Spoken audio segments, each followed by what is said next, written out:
Ang Diyos na si Yahweh ang Panginoon. Siya ang ating Diyos. Sa kanyang paghatol ang nasasaklaw buong sansinukob. Siya ay hanapin at ang kanyang lakas ay siyang asahan. Siya ay hanapin upang mamalagi sa kanyang harapan.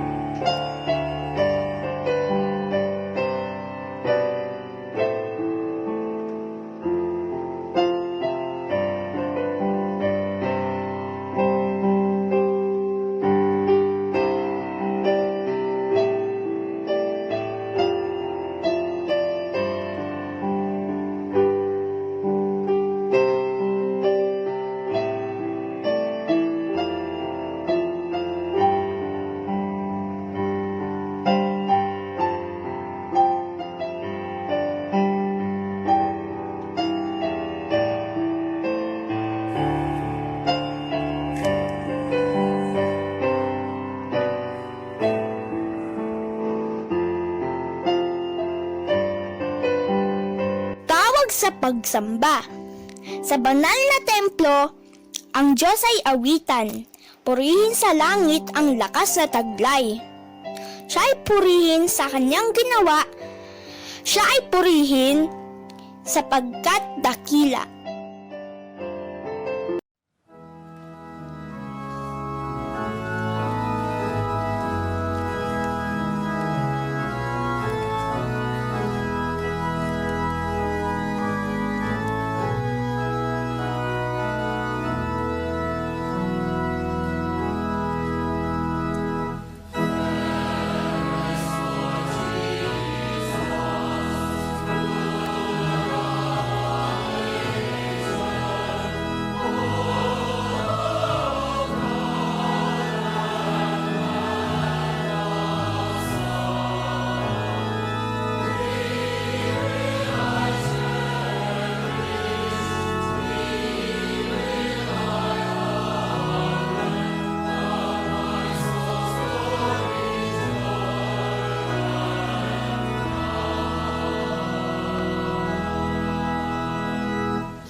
Tayo po ay manalangin. Walang hanggang Diyos, nagpapasalamat po kami sa patuloy mong pag-agapay, pag-iingat at pagpapala sa aming buhay. Dalangin po namin na nawa kung paano mo kami nilulukuban, ganun mo din kami masumpungan, na kami ay namumuhay sa pagkakaisa at pag-ibig, na kami ay may iisang layunin, ang mapalawak ang iyong gawain. Muli, narito po kami ngayon upang sama-samang manambahan sa iyong kabanalan. Nawa, ang iyong banal na espiritu ang sumaamin at kumilos sa buhay ng bawat isang nananambahan ngayon. Sa pangalan ni Jesus na aming Panginoon at tagapagligtas, ito po ang aming panalangin. Amen.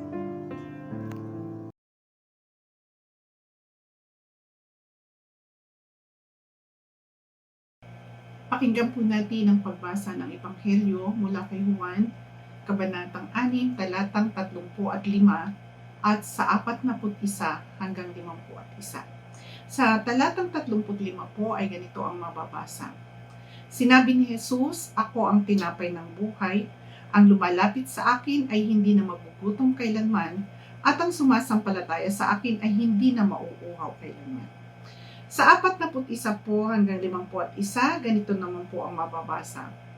Nagbulong-bulungan ang mga Hudyo dahil sa sinabi niyang, "Ako ang tinapay na bumaba mula sa langit." Sinabi nila, "Hindi ba ito si Jesus na anak ni Jose? Kilala natin ang kanyang ama't ina. Paano niya masasabi ngayong bumaba siya mula sa langit?" Kaya't sinabi ni Jesus, "Tigilan ninyo ang inyong bulong-bulungan. Walang makalalapit sa akin malibang dalhin siya sa akin ng Ama na nagsugo sa akin. At ang lumalapit sa akin ay muli kong bubuhayin sa huling araw." Nasusulat sa aklat ng mga propeta, at silang lahat ay tuturuan ng Diyos. Ang bawat nakikinig sa Ama at natututo sa Kanya ay lumalapit sa akin. Hindi ito nangangahulugang may nakakita na sa Ama. Ang nagmula sa Diyos ang tanging nakakita sa Ama. Pakatandaan ninyo, ang sumasampalataya sa akin ay may buhay na walang hanggan. Ako ang tinapay ng buhay. Kumain ng mana ang inyong mga ninuno nang sila'y nasa ilang, ngunit sila'y namatay. Narito ang tinapay na bumaba mula sa langit upang ang sino mang kumain nito ay hindi na mamatay. Ako nga ang tinapay na nagbibigay buhay na bumaba mula sa langit. Mabubuhay magpakailanman ang sino mang kumain ng tinapay na ito. At ang tinapay na ibibigay ko upang mabuhay ang sanlibutan ay ang aking laman. Iyan ang salita ng Diyos para sa bayan ng Diyos. Amen. Thy word is a lamp unto my feet and a light unto my path. Thy word is a lamp unto my feet and a light unto my path.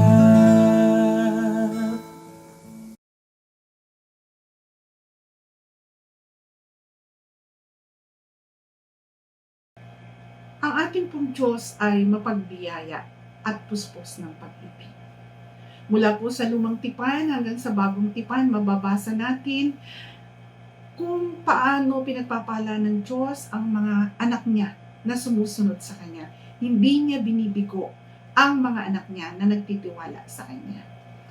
At ito po ang dalang mensahe ng Ebanghelyo ngayon, na tunay na katugunan sa mga alalahanin, sa mga katanungan, mga pagod nararanasan ng tao, lalo na sa panahong ito na patuloy pa rin ang hindi magandang epekto ng pandemya sa buhay ng tao.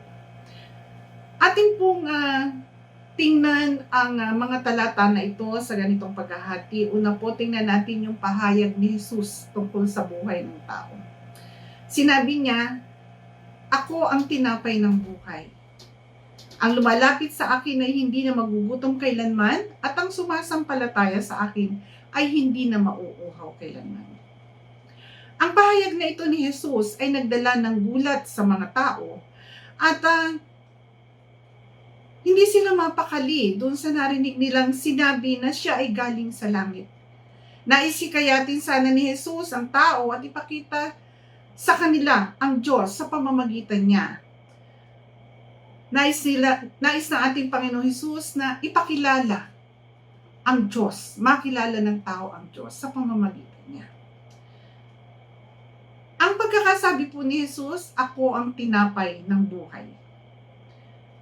Ito pong hanay na ito ng salita ay hindi sapat na ituring lang natin na isang maganda at simpleng panulaan. Atin pong tingnan ang kahulugan nito na ipaunawa sa atin ng Panginoon. Una, yung sinabi niyang tinapay, "Ako ang tinapay." Ang tinapay po ay nagtataguyod ng buhay. Kapag wala nito, hindi tayo makakatuloy.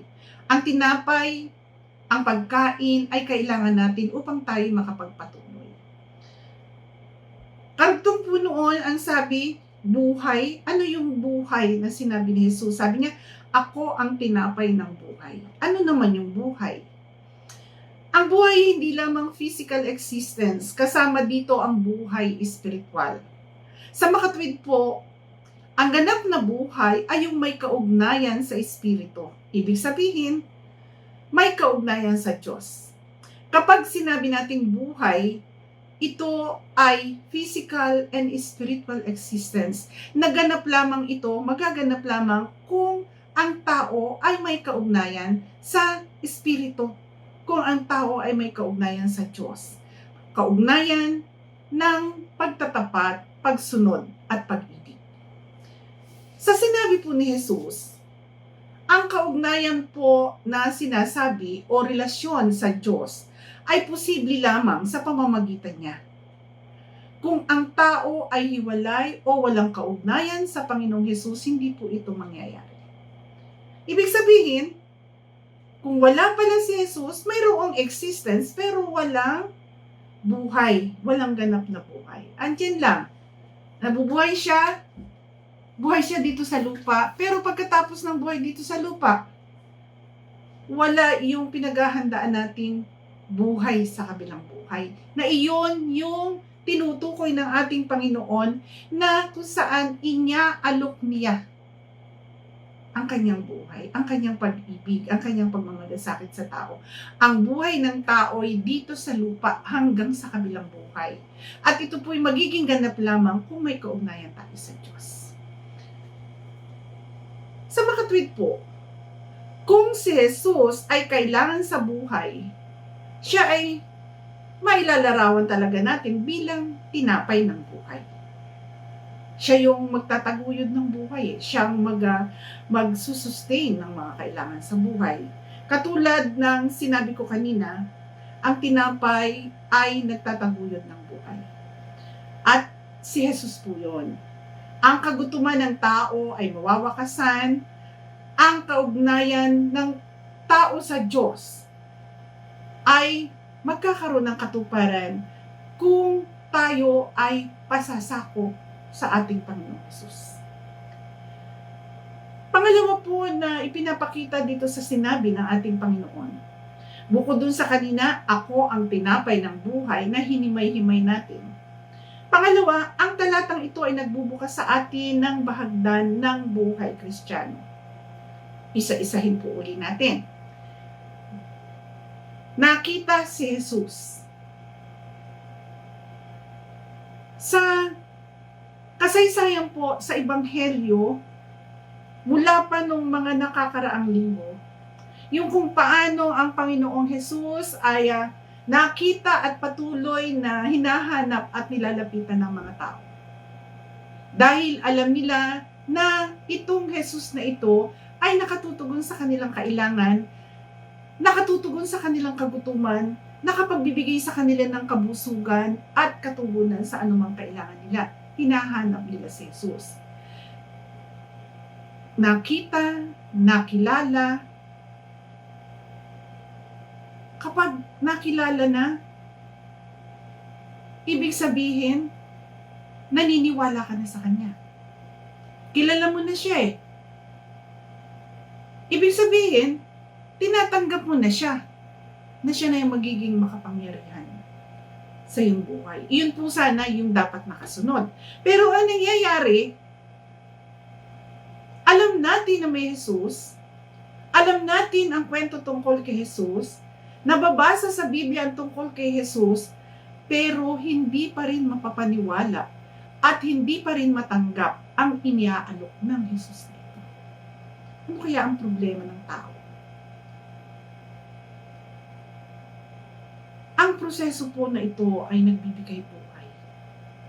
Itong sunod-sunod na ito na sinabi ko, nakita si Jesus, nakilala si Jesus, naniwala kay Jesus, tinanggap si Jesus.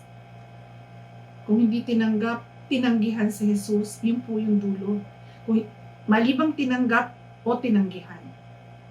At yun po yung nakakapagtaka at nakakalungkot. Ang alok po na ito ay walang bayad. Ang alok na ito ay walang bayad. bakit hindi pa rin matanggap ng tao? Nasa atin na kung ang tinapay ng buhay ay tatanggapin natin. Ang tanging paraan para ang ating buhay ay mabalik sa kabanalan ng ating Diyos ay sa pamamagitan ng tinapay ng buhay na ito. Sa pamamagitan ng anak ng tao na ito na bumaba dito sa lupa, nakipamuhay dito sa lupa, namatay, muling bumangon sa mga patay, upang maranasan lamang natin ang kasaganaan ng buhay. Maranasan natin ang kaligtasan sa buhay dito pa lamang sa lupa hanggang sa kabilang buhay. Ganun pa man, katulad ng sinabi ko kanina, may tumatanggi pa rin, hindi pa rin matanggap. Hindi pa rin matanggap ng marami ang ating Panginoong Hesus. Doon naman po sa mga tumanggap, ano naman ang magiging epekto? Una, magkakaroon ng pagbabago ang buhay. Magkakaroon ng new satisfaction. Wala nang gutom, wala nang uhaw, madali nang maglutas ng problema, alam na kung sino ang lalapitan, alam na kung sino ang dadalanginan, hindi na yung sarili ang magdidesisyon, mag-aaral, at magpuproseso ng kanyang buhay. Pangalawa, bukod sa nabagong buhay, may kasiguruhan ang buhay sa kabilang buhay dahil nakaugnay na siya doon sa naghahanda ng kabilang buhay. Ang inialok po ni Jesus ay buhay sa kasalukuyan at buhay na walang hanggan sa kabilang buhay. At ito po ang greatness and glory na ipagdadamot natin sa ating mga sarili kung tatanggihan natin ang alok ng Panginoong Hesus. So, yun po ang sinabi ng Panginoong Hesus, ako ang tinapay ng buhay. Kung ito ay tatanggapin, mababago ang buhay. Kung ito ay tatanggihan, hindi natin mararanasan yung greatness and glory na aalok sa atin ng ating Panginoon. Ayaw tanggapin ng tao. Ba't nga ba ito ang tugon ng tao? Ano po ba ang mga nagiging dahilan? Tingnan natin ang naging dahilan po nung panahon ng ating Panginoon. Makikita po dito sa ating aralin kung bakit tinanggihan ng mga Hudyo si Jesus na sa pagtanggi ay tinanggihan din nila ang buhay na walang hanggan. Una po, sila ay humuhusga base sa pagpapahalaga sa tao at sa panglabas na pamantayan. Ang kanila pong reaksyon sa sinasabi ni Jesus ay bunga ng katotohanan na si Jesus ay anak ng isang karpintero at nakita nilang lumaki sa Nazaret. Hindi nila maunawaan kung paano ang katulad ni Jesus na anak ng isang karpintero ay magiging isang mensahero. Ang bagay pong ito ay nangyayari noon at nangyayari po sa panahon ngayon. Minsan ng tao, naapektuhan siya ng simpleng pamumuhay ng kapwa-tao upang paniwalaan ang sinasabi nito. Minsan naman ang tao, ang iglesia, ang kapatiran, naapektuhan sila ng kanilang laki, ng kanilang kakayanan, ng kanilang nakikitang abot ng kanilang magagawa upang magpatuloy sila at maging daluyan ng pagpapala ng ating Panginoon. Nagkakaroon ng epekto yung kalagayan sa buhay. Kayo na lang, hindi na ako. Kaya nyo na yan. Ang Diyos po ay gumagamit ng mga mensahero. At pansinin natin, ang pinakadakilang mensahe ay nanggaling sa isang Galilean carpenter. Hindi po maaring maging dahilan, hindi maaring maging sagwil ang kalalagayan sa buhay ng isang tao upang maipahayag ang salita ng Diyos. upang maipahayag ang gawa ng Diyos. Pangalawa po, ang mga Hudyo ay nagtatalo-talo. Masyado silang nadadala ng kanilang mga argumento na hindi na nila naisip na yung kanilang mga pinagtatalunan, kanilang pinag-uusapan ay pwede naman nilang dalin sa Diyos. Pwede nilang ikonsulta sa Diyos. Masyado silang natuon sa kanilang mga alam, sa kanilang pwedeng ipaliwanag, sa kanilang mga kaparaanan. Sila ay masyadong nadala ng kanilang pagkagusto na mailahad ang kanilang katuwiran. Ito po ay isang pangyayari na hindi lamang sa panahon ng ating Panginoon nangyari, kundi maging sa panahon natin ngayon. Minsan, sa pagnanais na maipakita ang kanilang alam, nakakalimutan ng konsultahin ang Panginoon. Ito ay napakalaking problema po sa isang iglesia na itinatag ng Panginoon upang maging daluyan ng tinapay ng buhay. Pangatlo po, ang Hudyo ay nakinig pero hindi natuto. May iba't ibang klase daw po ng pakikinig. Ang pakikinig na pagpuna, nakikinig lang yun tapos may pupunahin doon sa sinabi. Yung nakikinig ng sama ng loob, hinantay lang matapos yung nagsasalita at dadamputin na niya doon sa sinabi yung mga isinasama ng loob niya o pwedeng isama ng loob niya. Pakikinig ng kataasan, tatapusin lang yung nagsasalita at pagkatapos ay pupuna na siya ng kung ano yung mas maganda, kung ano yung mas alam niya. Kailangan mas maganda yung kanya. Pakikinig na walang pakialam ay sige na, okay lang yan. Pero nakinig, wala nang natutuhan. May pakikinig na kaya nakikinig ay hindi nagkakaroon pa ng pagkakataon na magsalita. Kaya lang yung nakikinig na katahimik, hindi pa masingit. Pero pag nasingit, baliwala yung sinasabi, meron siyang ibang gustong sabihin. Ang pinakamaganda raw po na pakikinig ay yung pakikinig na natututo.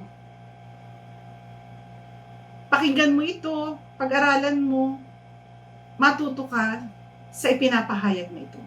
At ito po ang dapat na gagawin natin upang tayo ay matuto sa pakikinig natin sa ating Diyos.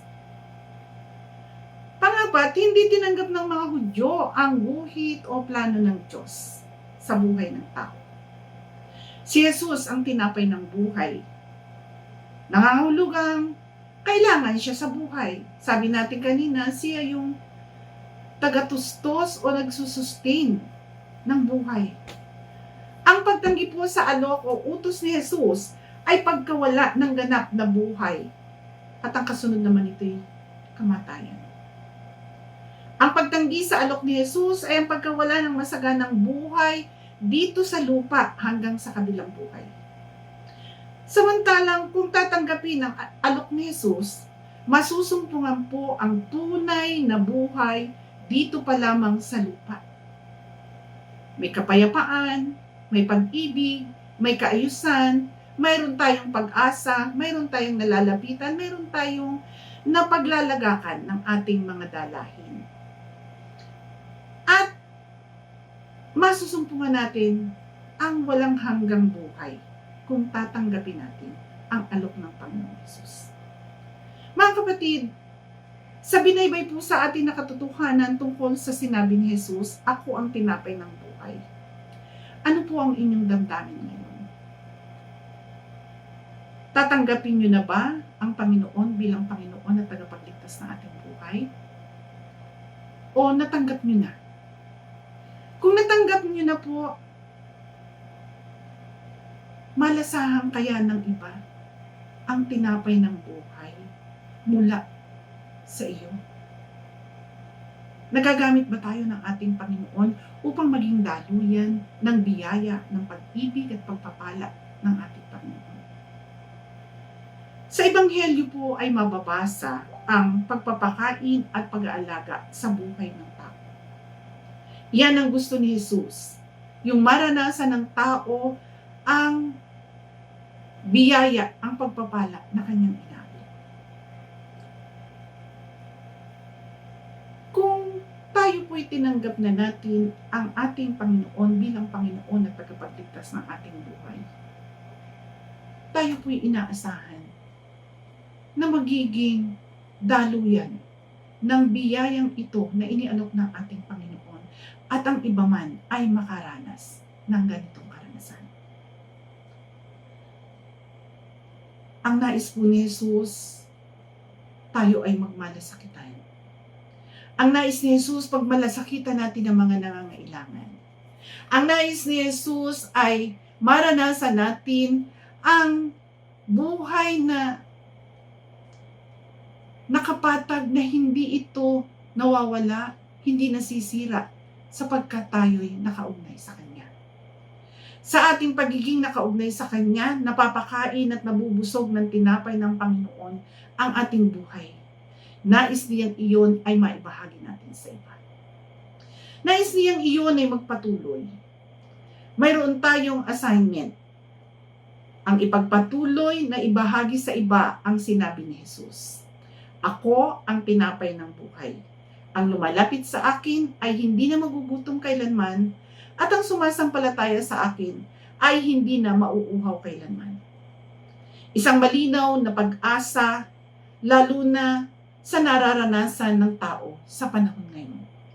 Isang malinaw na pag-asa na napakahalagang maibahagi natin sa iba at maranasan din ng iba ang alok ng ating Panginoon. Sa pangalan ng Ama, ng Anak, at ng Banal na Espiritu. Amen.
Banal naming Ama, naranasan namin ang iyong pag-ibig at ang iyong kabutihan.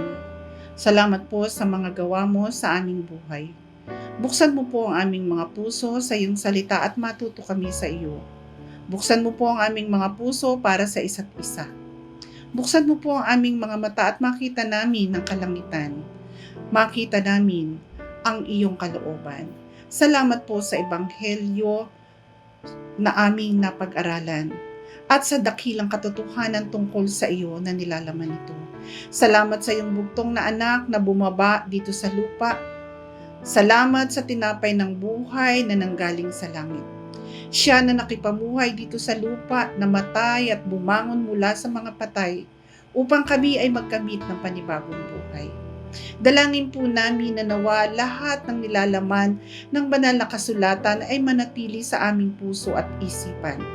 Tulungan mo kami na maging bahagi ng pagdaloy ng tinapay ng buhay sa mga nangangailangan sang-ayon sa iyong banal na kalooban. Itinataas po namin sa iyo ang kalagayan ng aming bansa. Iligtas mo po ito sa kapahamakang idinudulot ng pandemyang COVID-19. Itinataas po namin sa iyo ang mga namamahala sa aming bansa, mula sa Pangulo hanggang sa pinakamaliit na sangay ng pamahalaan.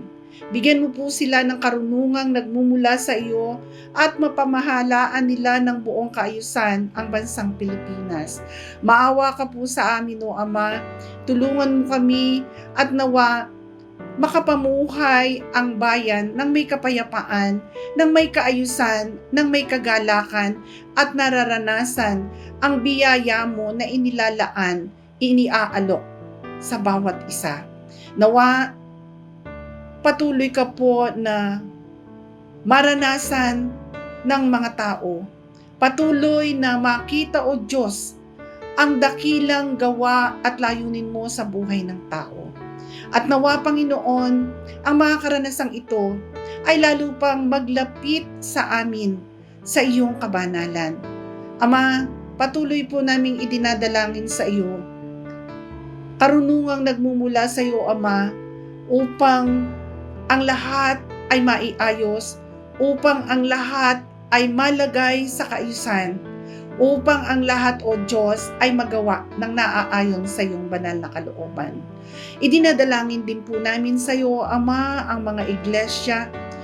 Tunay na nakakalungkot po, Ama, na mas marami ang bahay-sambahan na nakasara, hindi mapagdausan ng pananambahan, hindi makapagtagpo-tagpo ang mga anak mo dahil sa pangamba at sa pag-iingat na kailangang gawin dahil sa pagkalat ng virus, O Diyos. Nawa po, bagaman hindi nagkikita-kita ang mga kapatiran, bagaman nakasara ang mga bahay-sambahan, buksan mo po ang puso at isipan ng bawat isa at maging kami ay nasa aming mga tahanan, O Diyos. Maging bukas ang aming puso, ang aming buhay sa kung ano ang nais mong gawin namin. Maging bahagi namin sa pagpapatuloy ng iyong gawain. Hindi po namin nais at ayaw namin na napipigil ang pagpapakalat ng iyong gawain.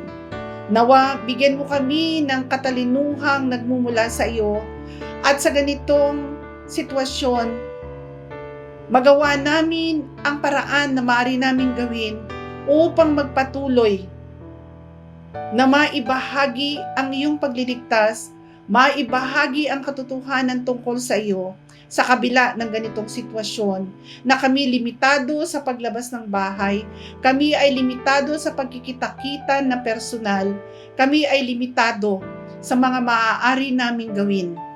Lord, pagpalain mo po ang iyong mga iglesia. Lukuban mo ang isa at ang bawat isa at nawa ang bawat iglesia na ito, O Diyos, sang-ayon sa pagkatawag mo, ay manatiling nakatali ng iyong pag-ibig, manatiling iisa sama-sama sang-ayon sa pagkatawag mo sa kanila. At idinadalangin po namin, O Ama, na nawa ang iglesia, ang pamahalaan, ang mga leader ng iglesia at ng pamayanan sa iyong kaluwalhatian, O Diyos, ay magkatulong-tulong upang mailigtas ang buhay na alam naming napakahalaga sa iyong kabanalan. Ito po ang aming dalangin sa matamis na pangalan ng aming mananakop at tagapagligtas na si Jesus. Amen.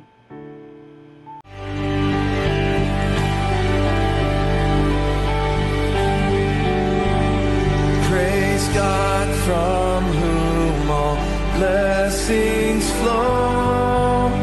Praise Him, all creatures here below. Praise Him above, ye heavenly hosts. Praise Father, Son, and Holy Ghost.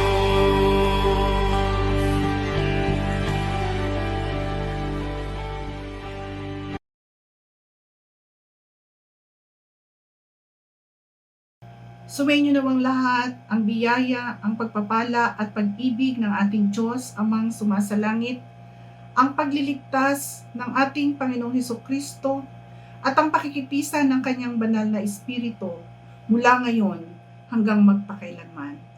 Amen.